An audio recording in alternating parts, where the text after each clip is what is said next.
choses sérieuses qui commencent, les potes.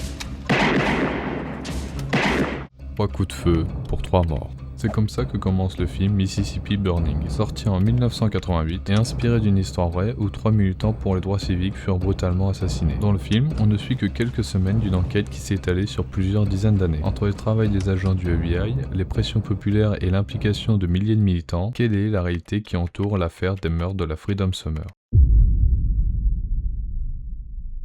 La première partie de l'enquête, Hollywood s'est penché dessus en produisant un bon film qui prend certaines libertés. Au cinéma, Alan Parker, le réalisateur, met en scène un duo d'agents du FBI chargés de résoudre l'affaire, incarné par William Dafoe et son adjoint joué par Gene Hackman. L'un utilise des méthodes conventionnelles, On l'attend. l'autre un peu moins. Ouais, espèce de cutéreux à la con. Je te donne pile 2 secondes pour chercher le shérif ou bien je défonce cette putain de lourde. D'accord. Assez vite, l'enquête s'enlise, les agents ont des difficultés à retrouver les corps, ils font appel à des renforts pour fouiller la zone. Les soupçons se portent sur le shérif Tuckey et son adjoint Clinton Pell, dont l'alibi au moment des disparitions s'appuie sur les témoignages de son épouse. Les recherches sont rendues difficiles quand les membres du KKK attisent les haines et les violences raciales. Violences qui ont bien évidemment existé pendant la véritable enquête. L'arrivée des renforts du FBI ne dissuade pas les membres du Triple K. Ceux-ci continuent de commettre des actes de violence contre les militants des droits civiques, incendies criminels d'églises et de maisons, menaces et actes d'intimidation, agressions physiques, attaques contre des lieux liés à l'inscription des électeurs noirs. Ce climat de violence raciste organisée est installé depuis longtemps dans cette région des États-Unis.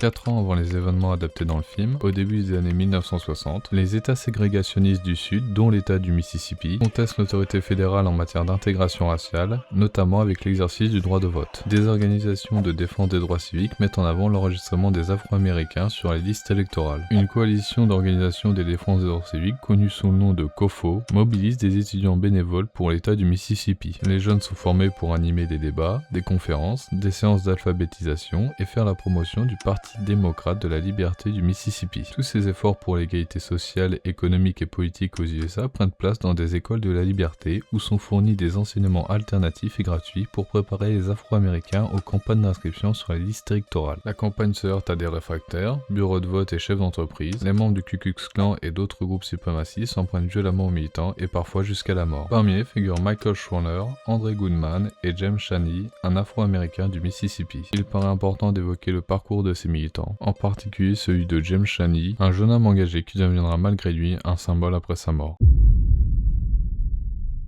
James naît le 30 mai 1943 à Méridian, fréquentant l'église catholique Saint-Joseph de Méridian, et grandit dans une scolarité catholique jusqu'en 9e année. Très tôt, l'adolescent s'engage contre le racisme, notamment dans son lycée avec ses amis, arborant des badges NAACP, geste pacifique qui vaut aux étudiants de se faire suspendre pendant une semaine. Après le lycée, il se forme au métier de plâtrier. À partir de 1962, James et son petit frère militent dans des manifestations non violentes contre les lois ségrégationnistes. James prend notamment part au Freedom Ride, des voyages pour protester contre la discrimination dans les bus inter-États. Fin 1963, James devient bénévole au sein du corps. Il participe aux écoles de la liberté. Son rôle était de mettre en relation les militants du corps avec les responsables religieux locaux afin de les aider à circuler dans les comtés. Lors de sa dernière année en 1964, il rencontre les dirigeants d'une église afin d'obtenir leur soutien pour accueillir un responsable local du corps. Michael Schwerner, 24 ans, diplômé d'une licence en sciences sociales, et milite activement avec sa femme Rita Schwerner. Ses antécédents étaient fort différents de Chaney et pourtant il poursuivait le même but. Peu de temps après, il fut rejoint par Andrew Goodman, bénévole de 20 ans, originaire du Queens, de la ville de New York. Un matin, les 3 jeunes hommes devaient se rendre à Longwood pour enquêter sur l'incendie de l'église méthodiste de Mount Zion, un lieu qui servait de Freedom School au corps. Peu de temps après une réunion, les fidèles avaient été violemment attaqués par le membre du Triple K.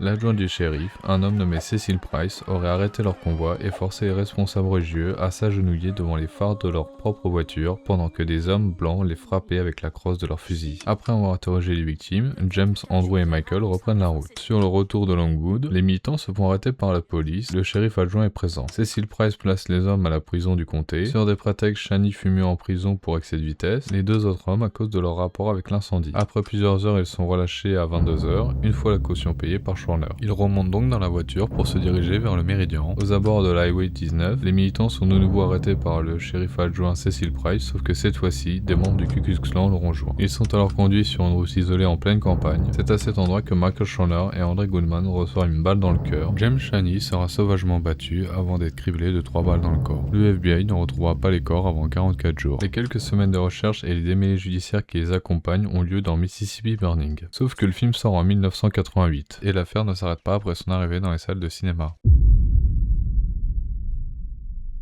Premièrement, après la découverte des corps, l'affaire suscite encore l'indignation. Rita Chandler, la veuve de Michael Chandler, elle-même militante du corps, s'en prend aux médias. Elle rapporte que ces derniers n'auraient pas porté d'intérêt aux précédentes disparitions et assassinats des Afro-Américains. La femme explique que si les hommes blancs originaires de New York n'avaient pas été des victimes, l'affaire n'aurait pas remué autant le public. Seul assassiné, James serait peut-être tombé dans l'oubli selon Rita. Sa famille aurait porté le deuil seule. Cette même famille inhuma la dépouille de James et quitta le Mississippi à cause des menaces de mort qu'elle recevait. Avec des familles Goodman, Chandler et des militants des droits civiques. Les Chaney s'installent à New York. Le petit Ben, frère de James, continue sa scolarité dans un établissement public. En 1969, Ben rejoint le Black Panther Party ainsi que la Black Liberation Army. Un an plus tard, Ben part en Floride pour acheter des armes avec d'autres personnes. Au cours d'une série de vols et de détournements de véhicules, les deux acolytes de Ben commettent 3 meurtres. Le jeune Chaney, alors âgé de 18 ans, est acquitté dans une des affaires, mais condamné en Floride avec la loi Felony Murder Rule. Il sort de prison sous liberté conditionnelle à 31 ans. En hommage à James, il créa la James Earl Chaney Foundation puisqu'en 13 ans de détention, les responsables de la mort de son frère n'ont toujours pas été poursuivis.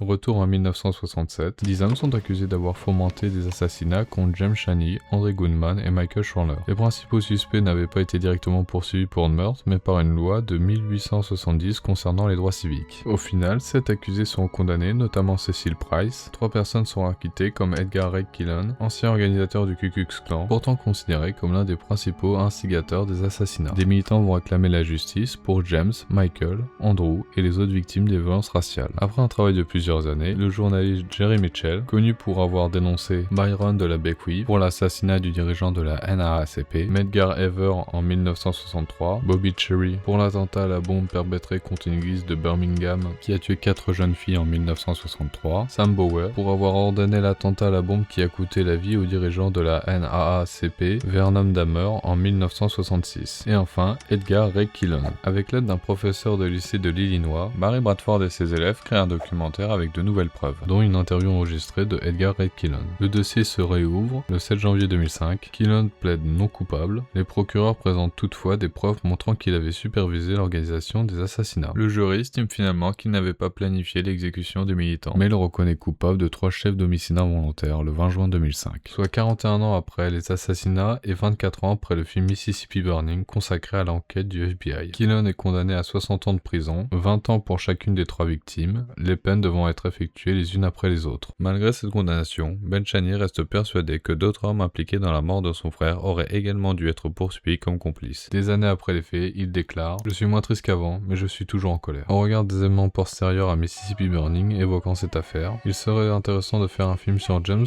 Andrew et Michael, sur le combat des militants, le travail de Jerry Mitchell et le procès tardif d'Edgar Ray Killen. Le mouvement des droits civiques reste un sujet marquant qui mérite d'être traité par les films d'Hollywood et le cinéma.